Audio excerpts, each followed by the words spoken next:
Hello dear students, welcome you all to the Bishop Academy online classes. In this video, we understand about the 11th business, chapter 3, private, public and global enterprises, and it is our third part.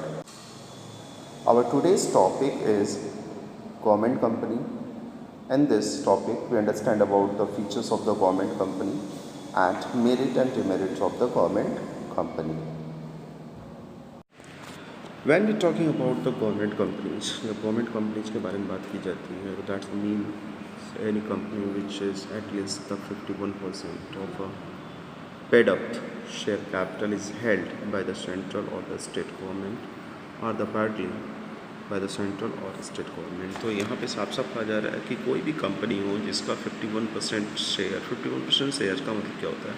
Share is a tiny part of capital. ये याद रखिएगा, share जो होता है tiny part of capital होता है, यानी कि सबसे छोटा हिस्सा जो होता है कैपिटल का उसको शेयर करते हैं. यानी कि कंपनियां क्या करती हैं, अपने कैपिटल को छोटे छोटे हिस्सों में बांट देती हैं और उसमें से जिसका सबसे बड़ा हिस्सा होता है वो उस कंपनी का ऑनर होता है. तो इस सिचुएशन में गवर्नमेंट कंपनी की अगर बात करते हैं तो गवर्नमेंट कंपनी सिचुएशन कम से कम 51% जो पेड अप शेयर कैपिटल होता है, यानी ऐसे शेयर कैपिटल जिनका पूरा पेमेंट किया जा चुका है कंपनी को, वो क्या करती है, गवर्नमेंट के पास हो पूरी तरीके से या पार्टली सेंट्रल या स्टेट गवर्नमेंट के पास होनी चाहिए. तो ऐसी सिचुएशन में ये कंपनियां क्या कहलाती हैं? जी हाँ, ये कंपनियां गवर्नमेंट कंपनियां कहलाती हैं.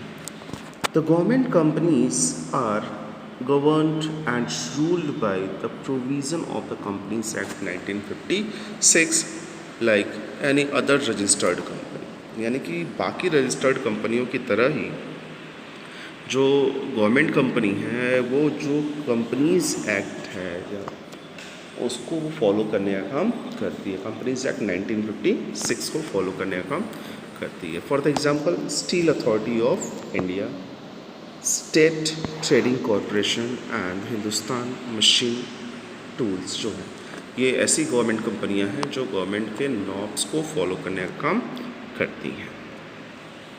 तो हम बात करेंगे फीचर्स की. फीचर्स में जो सबसे पहला कॉन्सेप्ट आता है, इसमें features of the government companies are BHEL की बात करें तो रजिस्ट्रेशन की अगर बात करें तो रजिस्ट्रेशन का होना जरूरी है गवर्नमेंट कंपनी का भी. तो government companies get the incorporation under the companies act 1956. Companies act 1956 के अंतर्गत इसको क्या होना, इनकॉर्पोरेशन इनकॉर्पोरेटेड होती है कंपनी. जिससे आपको पता है कि पहले हमको चाहिए क्या चाहिए, पहला सबसे प्रॉस्पेक्टस चाहिए, फिर दूसरा हमको चाहिए होता है इनकॉर्पोरेशन का certificate, then after capital subscription का और उसके साथ साथ कमिटमेंट ऑफ बिजनेस का. तो ये 4 सर्टिफिकेट होने के बाद कोई कंपनी क्या कर सकती है, बिजनेस को रन करा सकती है. तो all the provisions of a companies act are applicable on the government companies. Companies act के जितने भी प्रोविजंस होते हैं, जितने भी रूल्स रेगुलेशंस हैं, वो सारे के सारे क्या होते हैं, कंपनीज जो गवर्नमेंट कंपनीज होती है उसके ऊपर भी एक्ट होते हैं, उसके ऊपर भी अप्लाई होते हैं. The government can exempt it from the provision by passing A special resolution. यानी कि जो रूल्स हैं उसमें कुछ बदलाव करके एक पार्लियामेंट में ये क्या कर सकती हैं या फिर कोई स्पेशल रेजोल्यूशन लाके उसमें बदलाव कर सकती हैं. इवन अपनी कंपनीज़ के लिए, जैसे कि 1956 का जो एक्ट है उसमें जो प्रोविजंस फॉलो किए जाते हैं उसमें अगर थोड़े बहुत बदलाव की ज़रूरत है तो स्पेशल रेजोल्यूशन लाके ये कंपनियां जो गवर्नमेंट कंपनियां होती हैं वो क्या कर सकती हैं, सब चेंजेस ला सकती हैं. ऑनरशिप की बात करें तो ऑनरशिप जो होता है होली या पार्टली क्या होता है, गवर्नमेंट का होता है. यानी कि government company is wholly or the partly owned by the government, पूरी तरीके से या कुछ पार्ट ऑफ शेयर्स के बेसिस पे ही, जैसा उसका शेयर होता है उसके बेसिस पे वो क्या करती है, गवर्नमेंट उसको ऑनरशिप मेंटेन करने का काम करती है, ऑनरशिप को जनरेट करती है. The share capital of these companies is owned by the government of India in the name of president. तो ये कंपनियां जो होती है जो जिस पे इंडियन गवर्नमेंट की बात करें तो the share capital of these companies is owned by the government of India. इनके सारे के सारे जो कैपिटल होते हैं उसको ओन करने का काम कौन करती है, गवर्नमेंट ऑफ इंडिया करती है. And in the name of the president, किसके नेम से? प्रेसिडेंट के नेम से, यानी कि जो गवर्नमेंट है हमारी, जो प्रेसिडेंट है उनके नाम से शेयर्स को मेंटेन करने का काम, कंपनी को के ऑनरशिप को मेंटेन करने का काम करती है। मैनेजमेंट की बात करें तो इसमें बोर्ड ऑफ डायरेक्टर्स होते हैं who are nominated by the government, जो गवर्नमेंट नॉमिनेट करती है। And the other share holders, the government has the authorities to the appoint the majorities of the directors, या फिर कुछ अदर शेयर होल्डर होते हैं जिसमें क्या होती है, मेजॉरिटी ऑफ द डायरेक्टर्स की अथॉरिटीज़ को मेंटेन करने का काम करते हैं। यानी कि जो डायरेक्टर्स होते हैं उसे गवर्नमेंट डिसाइड करती है कि इसमें बोर्ड ऑफ डायरेक्टर, जैसे आपको पता है कि पब्लिक कंपनी में तो मिनिमम 2, प्राइवेट कंपनी तो मिनिमम 2 हो सकते हैं, लेकिन पब्लिक कंपनी की जब बात करते हैं तो मिनिमम इसमें 7 बोर्ड ऑफ डायरेक्टर्स होने चाहिए। तो उन सातों को या तो गवर्नमेंट डिसाइड करती है या तो शेयर होल्डर्स उसको जनरेट करने का काम करते हैं। अब बात करते हैं सेपरेट लीगल एंटिटी की बात करें, इसकी खुद की अलग पहचान होती है। Normally the government can has a separate legal existence, it can buy and sell the property in its own. तो ये जो कंपनियां होती हैं अपने नाम से क्या कर सकती हैं, परचेज कर सकती हैं किसी प्रॉपर्टी को और अपनी प्रॉपर्टी को अपने ही नाम के माध्यम से बेच भी सकती हैं, क्योंकि इनका गवर्नमेंट से अलग एग्जिस्टेंस होता है, गवर्नमेंट से इनका अलग कह लीजिए कि अस्तित्व होता है। It can enter into the contract in its own name, ये जो भी कॉन्ट्रैक्ट मेंटेन करती है अपने नाम से ही मेंटेन करती है और अपने नाम से ही उस कॉन्ट्रैक्ट को अप्रूव और उसमें एंटर करने का काम भी करती है। एंटर करने का सेंस यहाँ पे क्या है कि वैलिड होना जो कॉन्ट्रैक्ट का होता है वो अपनी कंपनी जो होती है उसी नाम से जनरेट होने का होता है। फिर मिनिस्ट्रियल कंट्रोल होता है इसमें, नो डाउट इसमें मिनिस्ट्रियल कंट्रोल, क्योंकि गवर्नमेंट कंपनी है तो मिनिस्ट्रियल कंट्रोल होता ही है। तो a government company is the subject of the ministerial control. ये क्या सब्जेक्ट है? एक मिनिस्ट्रियल कंट्रोल का सब्जेक्ट है। The concerned ministry make the appointments of directors.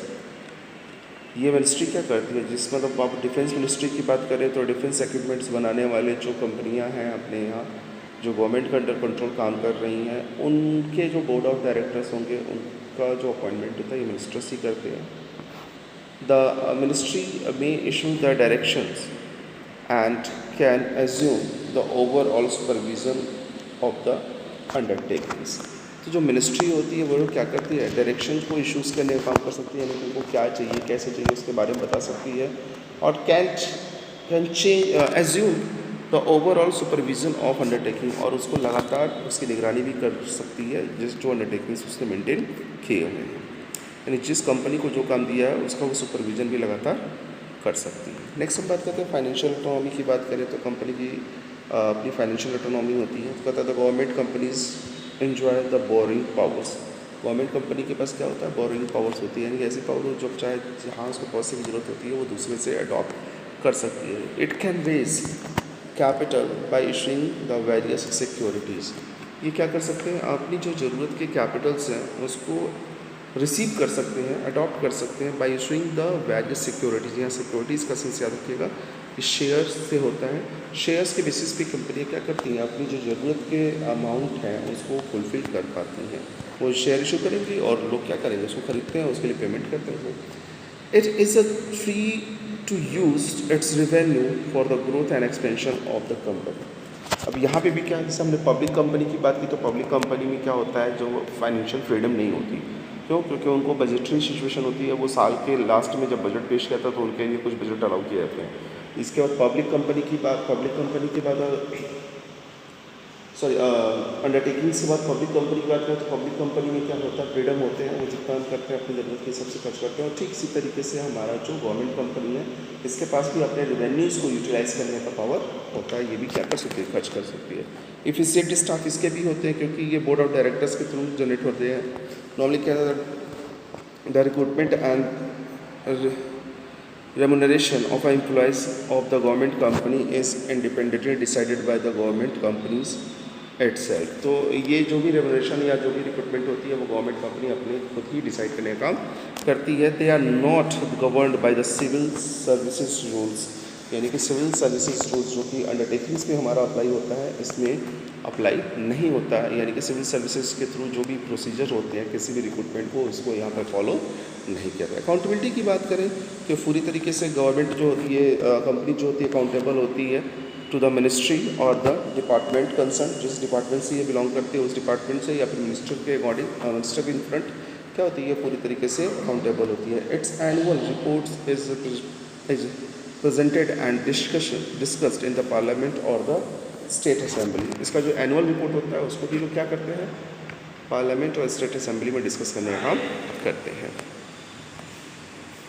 जब हम बात करते हैं मेरिट्स और advantage of the government company, तो इसमें है क्या, तो एडमिनिस्ट्रेटिव ऑटोनॉमी इसकी अपनी होती है, यानी कि पॉलिटिकल इंटरफेरेंस इसमें नहीं होता है। कंपनी जो चाहे बोर्ड ऑफ डायरेक्टर डिसाइड करते हैं, उसके हिसाब से इस पर डिसीजन लिया जाता है। तो नॉर्मली यहाँ पे कहता है the government company is relatively free from the government and the political interference. ये गवर्नमेंट कंपनी क्या होती है, जो गवर्नमेंट हमारी होती है, रूलिंग पार्टी जो होती है या पॉलिटिकल इंटरफेरेंस जो होता है उससे पूरी तरीके से क्या होती है, फ्री होती है, इसमें कोई इंटरफेरेंस नहीं होता है। It can function freely and smoothly under the general vigilance of the government. तो ये क्या होता है कि गवर्नमेंट का जो विजुलाइजेशन होता है, नॉर्मली गवर्नमेंट जैसा चाहती है उस पर स्मूथली फंक्शन और फ्रीली फंक्शन करने का काम करते हैं। यानी इसको जो टारगेट दिया गया होता है, जो ऑब्जेक्टिव इसका होता है, उस पर ये बहुत अच्छे तरीके से काम करती रहती है।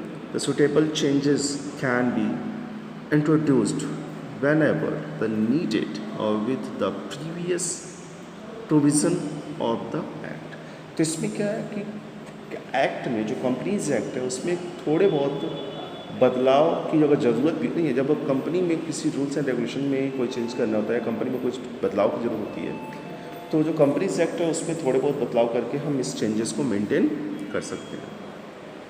सेकंड की बात करें, ग्रेटर फ्लेक्सिबिलिटी। इसमें क्या होता है, बहुत बड़ी फ्लेक्सिबिलिटी होती है, यानी कि ज़रूरत के अनुसार इसमें जब चाहे तब बदलाव किया जा सकता है। तो government companies is managed, finance and audited just as other private sector companies.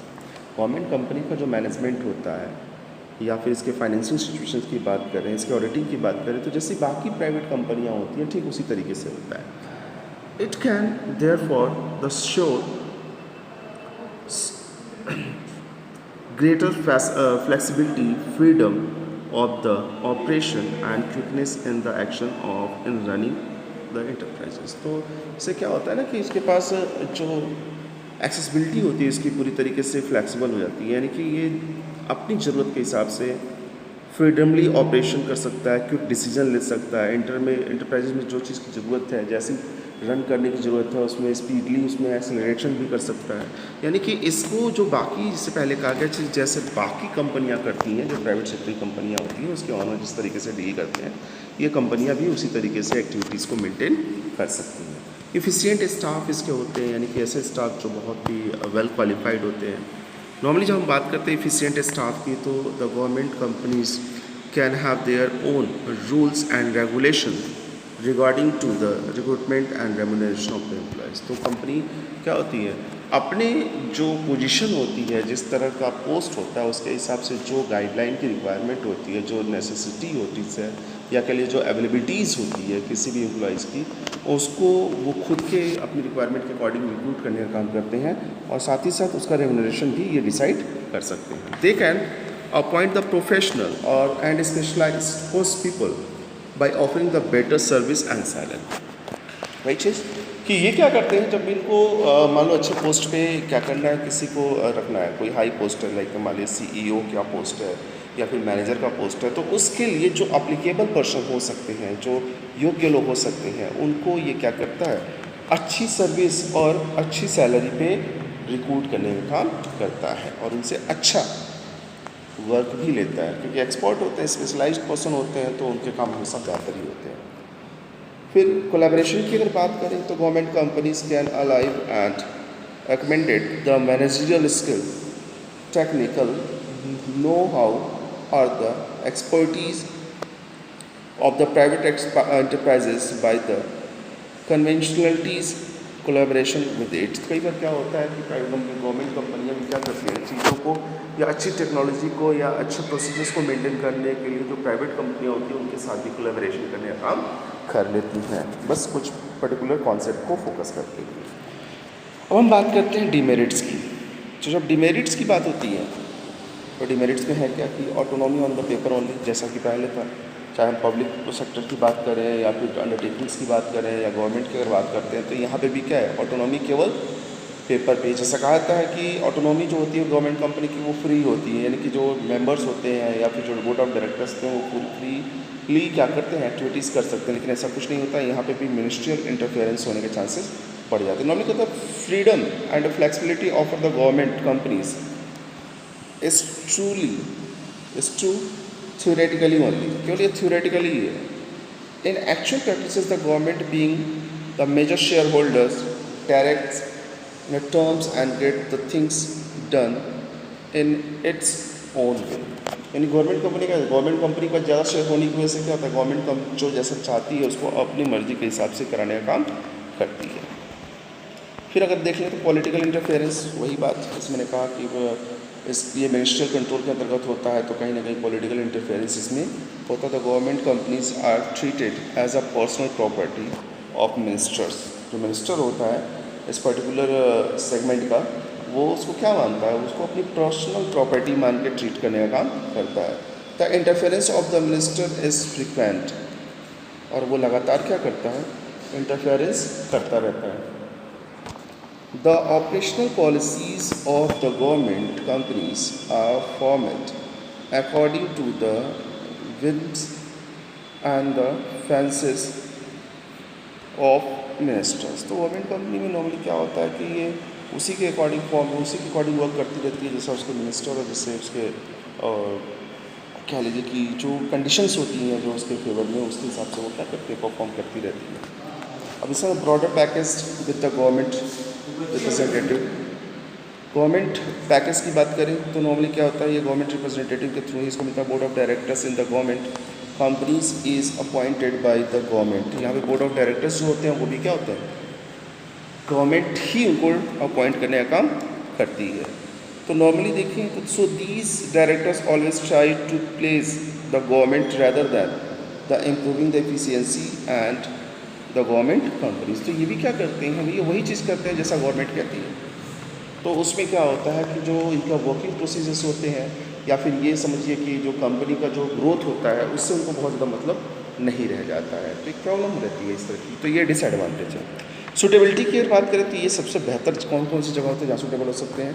तो नॉर्मली ये कहता है the government where the government wants to control the company in the private sectors without nationalisation. तो ये ऐसे सेक्टर्स जहाँ पे government चाहती है क्या कि प्राइवेट सेक्टर को कंट्रोल किया सके, लेकिन नेशनलाइजेशन को मेंटेन ना किया, यानी को कह लीजिए कि नेशनलाइजेशन भी उसके साथ हो, लेकिन जो प्रेशर होता है गवर्नमेंट का या फिर ऐसे क्षेत्रों का जहाँ पे गवर्नमेंट्स कंपनियों का होना ज़रूरी है या गवर्नमेंट अपना काम करती है, तो ऐसे चीज़ों को ये मेंटेन ना करती है।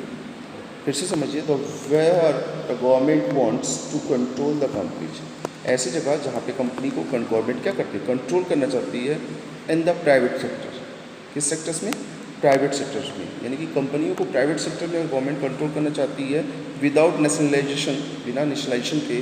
तो ऐसे क्षेत्रों के लिए गवर्नमेंट कंपनी क्या होती है, अच्छी होती है। फिर से समझिएगा इस चीज़ को, यानी कि ऐसी गवर्नमेंट कंपनियाँ क्या होती हैं, प्राइवेट सेक्टर के साथ कंपटीशन को मेंटेन करने का काम करती हैं, और वहाँ पे क्या करती हैं, वो उनको कंट्रोल करने का काम करने की कोशिश करती हैं। तो ऐसे क्षेत्र के लिए जो होता है हमारा जो गवर्नमेंट एंटरप्राइजेस है या गवर्नमेंट कंपनियाँ हैं वो ज़्यादा बेहतर होती हैं। अगले की अगर बात करते हैं तो इसमें कहता है कि where the government wants to go for the collaboration with the private enterprises, या उन क्षेत्रों में जहाँ पे वो क्या करते हैं, गवर्नमेंट प्राइवेट एंटरप्राइज से कोलैबोरेशन करने का काम करती है, उनके साथ जुड़ मिल के काम करने की कोशिश करती है, उन क्षेत्रों के लिए बेहतर है। फिर कहता था project require the government plannings end funds, ऐसे प्रोजेक्ट जहाँ पे गवर्नमेंट प्लानिंग एंड फंड्स की रिक्वायरमेंट होती है उनके लिए गवर्नमेंट कंपनियाँ सबसे बेहतर होती हैं। एक केस स्टडी देख लिया जाए।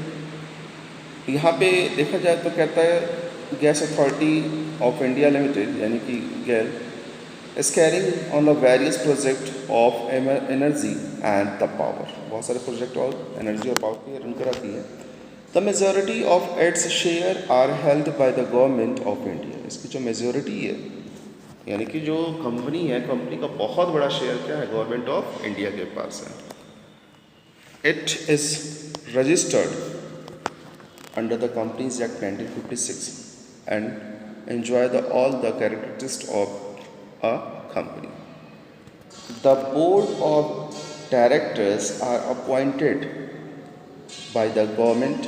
इसमें जो बोर्ड ऑफ डायरेक्टर्स होते हैं वो कहाँ से अपॉइंट होते हैं? गवर्नमेंट ही अपॉइंट करती है. The board and shareholders are responsible for efficient working of the company. और साथ साथ कहता है कि इसमें जो बोर्ड है और जो शेयर होल्डर हैं वो रिस्पॉन्सिबल होते हैं कि कंपनी अच्छे तरीके से काम करती रहे. The company prepare its annual report and submit to the appropriate authorities. और ये क्या करती है? हर साल कंपनी भी क्या करती है? एनुअल रिपोर्ट तैयार करती है और जो अप्रोप्रिएट अथॉरिटी होती है यानी कि ऐसी अथॉरिटी जो जिसके लिए ये अकाउंटेबल होते हैं उसको सबमिट करने का काम करती है. अब यहाँ पे पहला क्वेश्चन आता है कि type of the name the type of public enterprises refers to above. यानी कि ये जो पब्लिक इंटरप्राइजेस की कंपनी है इसको किस तरह के नाम से रिप्रेजेंट करती है? तो ये हमारा नाम करता है गवर्नमेंट कंपनी, क्योंकि इस पर पूरा का पूरा कंट्रोल किसका है? गवर्नमेंट का होता है. Government buys a share in whose name its own name. President के नाम के बेसिस पे ये करती है और कंपनी अपने नाम से परचेज करने का सेल करने का काम करती है. लेकिन गवर्नमेंट जब शेयर परचेज करती है तो वो किसके नाम से करती है? प्रेसिडेंट के नाम से. कहता है who does government company submit there reports. तो राज्यसभा और लोकसभा में पार्लियामेंट्री हाउसेज में ये क्या करती है? ये वो अथॉरिटीज़ होती हैं जिनको ये अपने जो रिपोर्ट्स होती हैं एनुअली उसको सबमिट करने का काम करती हैं.